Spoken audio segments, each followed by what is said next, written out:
श्री स्वामी समर्थ तुम्हा सर्वांचं आपल्या चॅनलमध्ये खूप खूप स्वागत आहे। आता लवकरच सगळ्यांना वेध लागले आहेत आणि लवकरच सुरू होणार आहे ते म्हणजे शारदीय नवरात्र।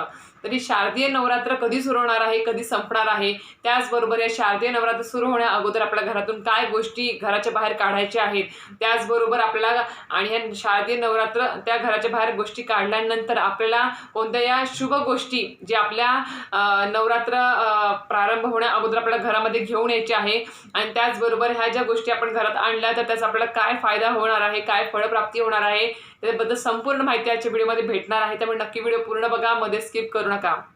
आणि जे कोण चॅनल ते नवीन असेल त्यांनी नक्की व्हिडिओ लाईक, शेअर आणि सबस्क्राईब करा। चला कमेंट बॉक्समध्ये तुमच्या कुलदेवीचं नाव नक्की लिहा। चला आता व्हिडिओला सुरुवात करूया। आता हा जो आपला नवरात्र शारदीय नवरात्र 2023 जो आहे तो 15 ऑक्टोबरला सुरू होणार आहे आणि 24 ऑक्टोबरला संपणार आहे, ज्या दिवशी दशमी आहे, दसरा असतो। तर अशा प्रकारे हे नवरात्र म्हणजे आपण नवरात्र सगळ्यांच्या घरामध्ये नवरात्र खूप मोठ्या प्रमाणात साजरी केली जाते, कारण की प्रत्येक अशी एकही व्यक्ती नसेल की जिला जिची कुलदेवी माहिती नसेल किंवा जिच्या घरामध्ये कुलदेवीची म्हणजे सेवा होत नसेल किंवा त्यांच्या घरामध्ये घट बसत नसेल।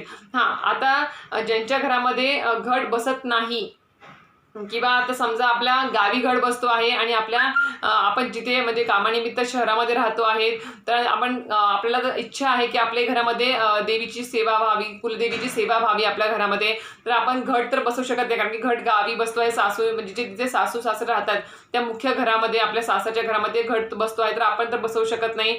किंवा मग आपल्याला कुलदेवीची सेवा तर करायची, कशी करणार आपण, तर त्याबद्दल पण माहिती सांगणार आहे आजच्या व्हिडिओमध्ये। नक्की व्हिडिओ पाहत राहा शेवटपर्यंत। तर सर्वप्रथम आपल्या घरामधून म्हणजे शारदीय नवरात्रात सर्वपित्री अमावस्या आहे 14 ऑक्टोबरला, शनिवारी शनी अमावस्या पण आहे। त्या दिवसापर्यंत आता खूप जणांचे पितृश्राद्ध झालेले असतील, तिथी होऊन गेल्या असतील किंवा सर्व पित्रीला काही जणांचे श्राद्ध असतील, कारण की ज्यांना तिथी माहिती नसेल, तुम्हाला सांगितल्याप्रमाणे त्या दिवशी आपण सर्व पित्री अमावस्येला श्राद्ध घालत असतो, ज्यांच्या तिथी माहिती नाहीत किंवा परत एकदा आपण नैवेद्य देत असतो। तर या अमावस्येला आपल्याला तर सेवा सांगितल्या कालच्या व्हिडिओमध्ये त्या तर करायच्या आहेतच, पण त्याचबरोबर या सर्व पित्री अमावस्येला आपल्याला घरातून आपल्याला या गोष्टी करायच्या, म्हणजे सर्वप्रथम आपल्या घरामध्ये आता 15 दिवस कोणी नॉनव्हेज खात नाही, मान्य आहे, पण काही घरामध्ये तिथी झाली, श्राद्ध झालं की घरामध्ये नॉनव्हेज खात असतील, तर त्यांच्या घरामध्ये स्टोरेज असेल किंवा अंडी ठेवलेले असेल किंवा मांसाहार स्टोरेज करून ठेवलेलं असेल। आजकाल स्टोरेजमध्ये मटण वगैरे जे असं ते गोष्टी स्टोरेज करून ठेवतात फ्रीजमध्ये, त्या गोष्टी घरामध्ये जर असतील तर त्या सर्वप्रथम आधी घराच्या बाहेर काढा। त्याचा नवरात्रीमध्ये म्हणजे तुम्ही नवरात्रीच्या 9 दिवसामध्ये इतके कटाक्षाने पाळायचं असं, कारण की आपली कुलदेवी, आपली जी आई भगवती आहे ती आपल्या घरामध्ये सूक्ष्म रूपाने, घटाच्या रूपाने त्या नवरात्रीच्या 9 दिवसामध्ये आपल्या घरामध्ये सूक्ष्म रूपाने आपल्या घरामध्ये ती वास करणार आहे, राहणार आहे। त्याच्यामुळे आपल्याला आपल्या घराची सर्वात प्रथम आधी साफसफाई करायची आहे। आता आपण बघा, आपल्याला जेव्हा कळतं की आपल्या घरात एखादा पै पाहुणा येणार आहे, आधी फोन येतो की आम्ही येणार आहोत पाहुण्यांचा, त्यावेळेस आपल्याला कळतं, त्यावेळेस आपण घर कसं नीटनेटकं करतो, स्वच्छ करतो की आपल्या घरात पाहुणे येणार आहेत।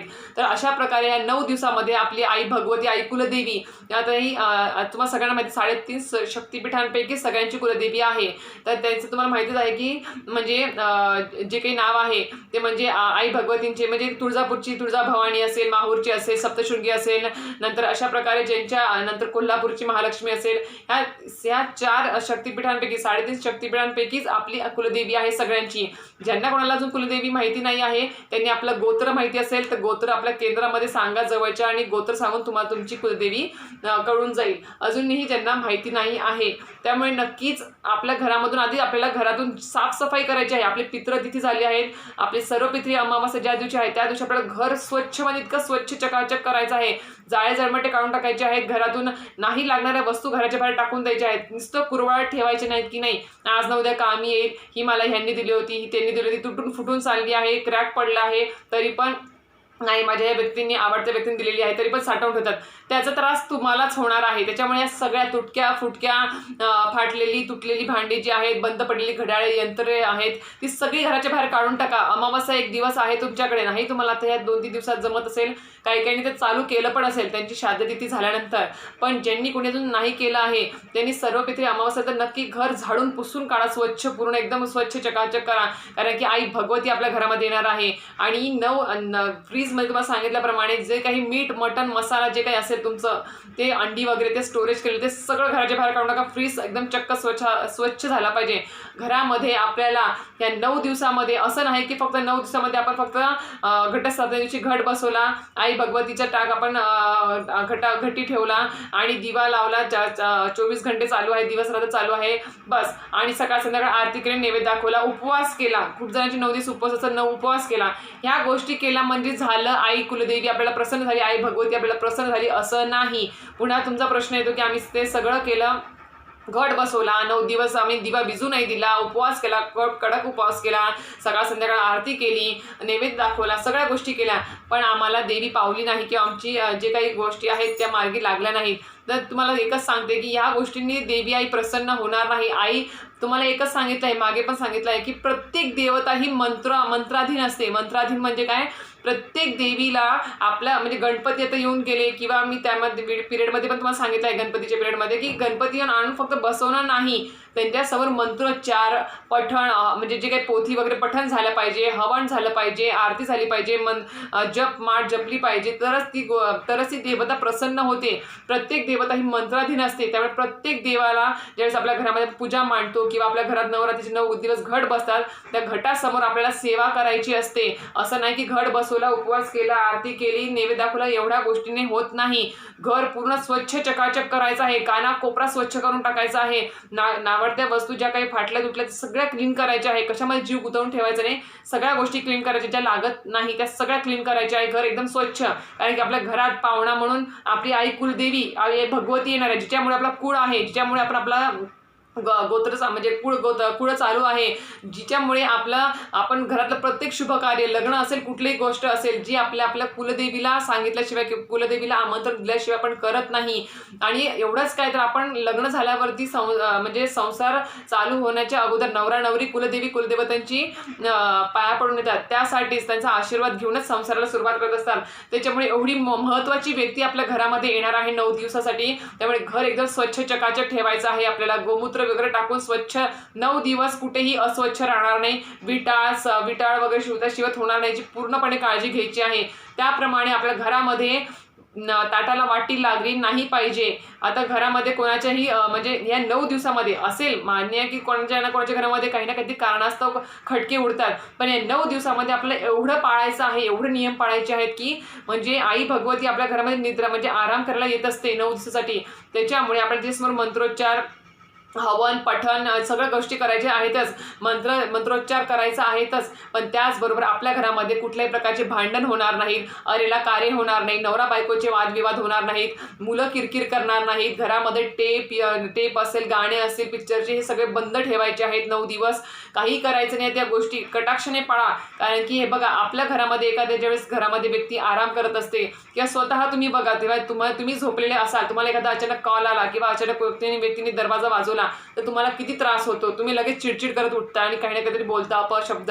तर त्याप्रमाणे तुम्हीच विचार करा की आई भगवती जी काही आपल्या म्हणजे महिषासूर आहेत, चंडमुंड, ज्यांचे वध करून त्या राक्षसांसोबत म्हणजे युद्ध करून दमून ती म्हणजे आराम करण्यासाठी आपल्या 9 दिवस आपल्या घरात आलेली असते, घटी बसलेली असते.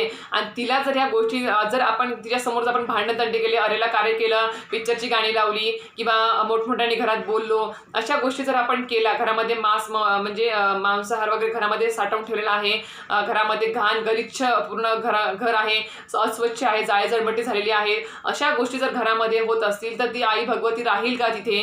कुठलाच पाहुणा सुद्धा राहणार नाही माणसासारखा, तो पण निघून जाईल या गोष्टी बघून. त्याच्यामुळे ह्या गोष्टी करू नका. घरामध्ये 9 दिवस कटाक्षाने पाळायचं आहे, कुठलंही अरे कार्य होणार नाही. वाटलं असतं ज्या काही घरातल्या कुलस्त्री आहेत त्यांनी स्वतःला नियमच म्हणजे बांधूनच घ्या हा शब्द स्वतःला, की घरामध्ये कुठल्याही प्रकारचा वादविवाद होणार नाही. सासू सुना असतील त्यांनी सुद्धा स्वतःला म्हणजे नियम पाळून घ्या की कुठल्याही गोष्टीला अरेला कार्य होणार नाही. त्यांचं सुद्धा 9 दिवस आपल्या घरात आई भगवती येते आहे, सूक्ष्म रूपाने ते आपल्या घरात राहणार आहे. त्यामुळे अतिशय प्रसन्न, शांत, अतिशय भक्तिमय वातावरण राहील याची काळजी घ्या, तुमच्याच हातामध्ये आहे. कारण की आपण ज्यावेळेस पै पाहुणा घरी आला त्यावेळेस तिचे खाण्यापिण्यापासून, हात धुण्यापासून सगळ्या गोष्टींची काळजी आपण तो जाईपर्यंत काळजी घेत असतो. त्याचप्रमाणे आपल्याला आई भगवतीची काळजी घ्यायची आहे. जोपर्यंत ती आपल्या घरामध्ये आहे तोपर्यंत तिची मनोभावे श्रद्धेने काळजी घ्यायची आहे. आता तुम्हाला सांगितलं की काय गोष्टी आपल्याला घराबाहेर काढायच्या आहेत आणि आता काय शुभ गोष्टी आपल्या घरामध्ये घेऊन यायच्या आहेत जेणेकरून आपली आई भगवती आपल्याला प्रसन्न होईल आणि आपल्याला ती पावेल. तर त्यासाठी सर्वप्रथम आपल्याला सांगितल्याप्रमाणे आपण फक्त 9 दिवस घट बसवायचा आणि आरती करायची, नैवेद्य दाखवायचा, उपवास करायचा, एवढ्याच गोष्टी नाही. खूप जण गादीवर झोपत नाही, चप्पल सोडतात, काही काही नियम पाळतात. ह्या सगळ्या गोष्टी ठीक आहेत, ह्या आहेतच गोष्टी, तुम्ही कराच. पण त्याचबरोबर तुम्हाला आई भगवतीची जर तुम्हाला कृपादृष्टी आशीर्वाद जर प्राप्त करून घ्यायचा असेल, तुमचे जे काही आयुष्यातले अडथळे संकट दूर करून घ्यायचे असतील, आपला म्हणजे आपल्या घरामध्ये सतत शुभ कार्यच व्हावेच, कुठेही अशुभ कार्य होऊ नये असं जर वाटत असेल तर नक्कीच सांगेल की तुम्हाला ही गोष्ट आणायचीच आहे. ती म्हणजे अतिशय महत्त्वाची आणि अतिशय प्रभावशाली ही म्हणजे गोष्ट आहे. ती म्हणजे श्री दुर्गा सप्तशती पोथी ही घेऊन यायची. ही प्राकृत स्वरूपातील आहे, मराठीमध्ये आहे. हीच पोथी संस्कृतमध्ये सुद्धा भेटते, पण ज्यांना संस्कृत वाचता येत असेल त्यांनी ती पोथी घेऊन या जवळच्या केंद्रामधून.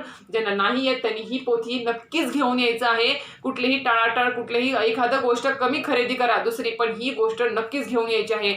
याच्यामध्ये तुम्हाला आई भगवतीने जे युद्ध केलं आहे, चंडमुंड महिषासुरांसोबत जे काही राक्षसांसोबत युद्ध केलं पूर्ण वर्णन केलेलं आहे. त्याचबरोबर याच्यामध्ये सगळे म्हणजे मंत्रस्तोत्र दिलेले आहे.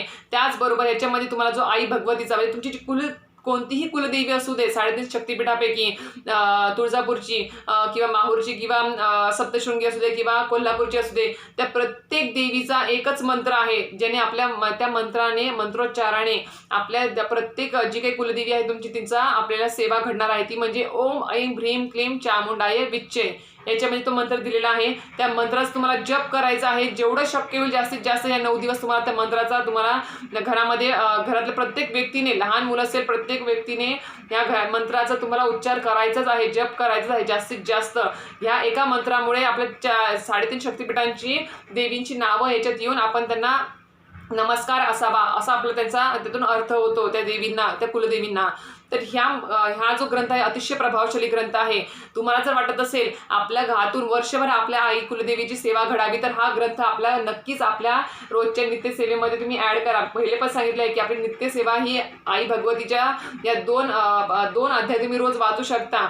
आणि ज्यांना शक्य नाही त्यांनी म्हणजे रोज शक्य नाही आहे त्यांनी मंगळवारी शुक्रवारी आई भगवतीचा एक पूर्ण पोथी, याच्यामध्ये 13 अध्याय असतात, त्याचे तुम्ही 13 अध्याय आणि 1 माळ स्वामींची, 1 माळ कुलदेवीची जी सांगितली तुम्हाला 99 मंत्र, त्याची करून तुम्ही ही पोथी पूर्ण 1 घंट्यामध्ये तुमचा हा पाठ होऊन जाईल. ज्यांना रोज शक्य नाही 2 अध्याय वाचता त्यांनी मंगळवार किंवा शुक्रवारी वाचू शकता. पण या 9 दिवसामध्ये आपल्याला घट बसवून सगळ्या गोष्टी करून, उपवास तापास करून, सगळ्या गोष्टी करून आपल्याला या ग्रंथाचे 14 पाठ करायचे आहेत. सगळ्यांनी लक्षात ठेवा की आपल्याला घट बसवला म्हणजे झालं नाही, आई भगवती प्रसन्न होणार नाही. तर आपल्याला या ग्रंथाचे 14 पाठ करायचे आहेत. कसे करणार? सकाळी 1 संध्याकाळी 1 पाठ करायचा आहे. असे करून तुम्हाला 9मीपर्यंत 14 पाठ झालेच पाहिजे. जोपर्यंत आपण घट हलवत नाही तोपर्यंत 14 पाठ करून आपल्याला म्हणजे एक सवाष्ण आणि कुमारिका जेव घालेपर्यंत आपल्याला त्याच्या आधी आपले 14 पाठ झालेच पाहिजे. घरातल्या इतर व्यक्तींना बसवा सोबत 14 पाठ. तुम्हाला एकट्याला सकाळ संध्याकाळ शक्य नाही तर आणि ह्या पोथी पण तेवढ्याच घेऊन या. जेवढी व्यक्ती घरामध्ये बसते पाठाला तेवढ्या पोथी घेऊन या आणि तेवढे पाठ तुमचे काउंट होऊ द्या. आणि असं नाही की 9मीच्या अगोदरच आपले पाठ पूर्ण झाले आहे तर आपण कुठली सेवा करायची नाही. एक्स्ट्रा पाठ करा चालेल. जास्त केळ सेवा कधी वाया जात नाही, कुठे ना कुठे कामी येणार. त्याच्यामुळे या 9 दिवसामध्ये आपल्याला ह्या ग्रंथाचे जास्तीत जास्त पाठ करायचे आहेत. ओम ऐं ह्रीं क्लीं चामुंडाय विच्चे या मंत्राचं जास्तीत जास्त आपल्याला जप करायचा आहे, जेणेकरून आई भगवतीची आपल्याला नक्कीच कृपादृष्टी प्राप्त होईल आणि तुमच्या सगळ्या इच्छा पूर्ण होण्यास नक्कीच आई भगवती माता आशीर्वाद देईल. त्याच्यामुळे ही सेवा करा, मंत्रोच्चार करा. मंत्राधीनच प्रत्येक देवता असते. त्याच्यामुळे कुठल्याही म्हणजे थाटमाट करून किंवा पंचपक्वान दाखवून देवता प्रसन्न होत नाही. तिच्या नाव घ्या, तिचं जयघोष करा, जागर करा, पाहिजे तर हवन करा. पण ज्या ज्या गोष्टी होईल त्या शक्य असतील त्या सगळ्या गोष्टी करा. पण नक्कीच हे 14 पाठ करायला विसरू नका. त्याचबरोबर आपल्याला या 9 दिवसामध्ये कुंकुमार्चन देखील करायचे आहे. कुंकुमार्चन कसं करायचं त्याच्यावर देखील मी तुम्हाला व्हिडिओ दाखवेल कसा करायचा. पण त्याचबरोबर कुंकुमार्चन आता तुम्ही म्हणताल की आपल्याला देवीच्या टाकावर कुंकुमार्चन करायचं असतं 9 दिवसामध्ये, तर आपण देवीचा टाकर घटी बसलेला असतो, झोपलेला असतो, तर आपण कसं करणार? तर आपल्याला त्यासाठी काय करता येईल, तुमच्या घरामध्ये कुलदेवीचा फोटो असेल तर तुम्ही त्याच्यावर देखील कुंकुमार्चन करू शकता. ते सुद्धा नसेल तर तुमच्या घरामध्ये नक्की तुम्हाला सर्वप्रथम सांगितलं पोथी घेऊन यायची आहे. श्री दुर्गा सप्तशती अतिशय प्रभावशाली हा ग्रंथ आहे, ही घेऊन यायचीच आहे तुम्हाला. आणि त्याचबरोबर तुम्हाला घेऊन यायचं आहे ते म्हणजे श्रीयंत्र. आता हे मी देवघरातून उचलून तुम्हाला दाखवते आहे की श्रीयंत्र कसं असतं. हे श्रीयंत्र खूप जरा नवीन लोकांना माहिती नसेल म्हणून दाखवते. हे श्रीयंत्र छोटं आहे, याच्यात मोठं मीडियम साईज सगळी भेटते. पंचधातूंचं बनलेलं आहे. केंद्रातूनच घ्या, जवळच्या केंद्र नसेल तर तुम्ही धार्मिक ठिकाणी पण घेऊ शकता. पण नक्की बघा, आजकाल डुप्लिकेट पण निघाले आहेत, तर तुम्ही नक्की विचारपूस करून चौकशी करूनच व्यवस्थित श्रीयंत्र नवरात्रीच्या पहिल्या दिवशी श्रीयंत्र तुमच्या घरामध्ये येऊ द्या. माता लक्ष्मीचं हे रूप असतं, त्याच्यामुळे याच्यावर देखील तुम्ही 9 दिवस कुंकुमार्चन करू शकता. चालेल, काही हरकत नाही. तर श्रीयंत्र नसेल तुमच्या तिथे जवळपास किंवा घरामध्ये नसेल तर कुलदेवीचा फोटो असेल त्याच्यावर देखील तुम्ही कुंकुमार्चन करू शकता. त्याच्यामुळे तुम्हाला आता कळालं असेल की ह्या गोष्टी काय घेऊन यायच्या आहेत. त्याचबरोबर तुम्हाला 64 योगिनी यंत्र जी तुम्हाला माहिती असेल की आपण प्रवेशद्वारावर लावतो, त्यावरती पण मी तुम्हाला सांगेल की ते का महत्त्वाचं आहे. ते 64 योगिनी यंत्र देखील तुम्हाला घेऊन यायचं आहे, कारण की या नवरात्रीमध्ये दुर्गाष्टमी येणार आहे. अतिशय महत्त्वाचा दिवस असणार आहे आणि सगळ्यांना माहिती आहे की ज्या महिन्यामध्ये दुर्गाष्टमी येते त्या दुर्गाष्टमीला आपल्याला हे 64 योगिनी यंत्र आपल्या प्रवेशद्वारावर लावायचं असतं. त्याच्यामुळे या 3 वस्तू नक्कीच गोष्टी घेऊन या घरामध्ये. अतिशय प्रभावशाली आहेत आणि या तिन्हीची एवढी आपल्याला जास्तीत जास्त सेवा करायची आहे या नवरात्रीमध्ये की आपल्या आई भगवतीचा जागर करून, जास्तीत जास्त सेवा करून, जास्तीत जास्त पाठ करून आपल्याला त्या आई भगवतीचा आशीर्वाद मिळवायचा आहे. त्याच्यामुळे नक्की विसरू नका, या गोष्टी घेऊन या. आणि काय गोष्टी घरातून काढायच्या आहेत त्या पण सांगितल्या आहेत.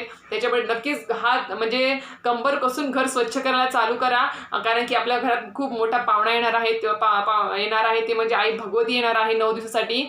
आणि कुठलीही चूक भूल होणार नाही याची काळजी घ्या. कटाक्षाने काळजी घ्या, कुठलेही भांडण तंटे घरामध्ये होणार नाही याची काळजी घ्या, कारण की सूक्ष्म रूपाने आई भगवती आपल्या घरात असते. त्याच्यामुळे होईल तर जास्त काळजी घ्या. आणि हे ग्रंथ आणि श्रीयंत्र नक्कीच घरी घेऊन या. तर आजचा व्हिडिओ आवडला असेल तर व्हिडिओ लाईक करा, शेअर करा, सबस्क्राईब करा. श्री स्वामी समर्थ.